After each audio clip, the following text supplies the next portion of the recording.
මම රොෂාන් ෆර්ඩිනෑන්ඩු මම මොරටුව ඉදිබැද්ද මගේ ව්‍යාපාරය ඇවිල්ලා ලී බඩු නිෂ්පාදනය ඇතන මේ බයිසිකලේ පාවිච්චි කනට ලොකු වාසියක් තිබුණ අපි නිතර සාමාන්‍යෙන් බයිසිකල් යනකුට සාමාන්‍යෙන් අපි නිතර පෙට්‍රල් ගහන් ඕනේ අපිට රුපියල් සීයකට වගේ ආසන්න මුදලක් තමයි එක වරකට මේ බයිසිකලයක් චාර්ජ් කරන්න යන වියද කිලෝමිටර 80ක් විතර අපිට මේ බයිසිකලයක් පදින්න පුළුවන්. ඒකට සමහරලාවට තමාරය මම බයිසිකලේ ගත්ත වෙලාවේ මගේ බයිසිකල් මම පදිනවා දැකලා ගොඩක් අය බයිසිකල් මිලදී ගත්තා. සමහරට සර්විස් වල ඩේට් එක අපිට පයින්නවා මොකද අපිට කාර්ය බහුල නිසා.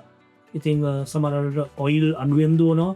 මේ වගේ ප්‍රශ්න ගොඩාක් තියෙනවා. මේ කිසිම දෙයක් අපිට දැන් අද ප්‍රශ්නයක් නෑ. දැන් අපි මේ වෙනකොට බයිසිකල් 3ක් අපේ ආයතනයේ තියෙනවා. මාදිලි 3කින් මේකේ හොඳ සවිශක්තිමත් බොඩි එකක් තියෙනවා. ඉතින් මම සතුටින් කියන්න කැමතියි අපිට මේ මාදිලි 3ම අපි පාවිච්චි කරනවා.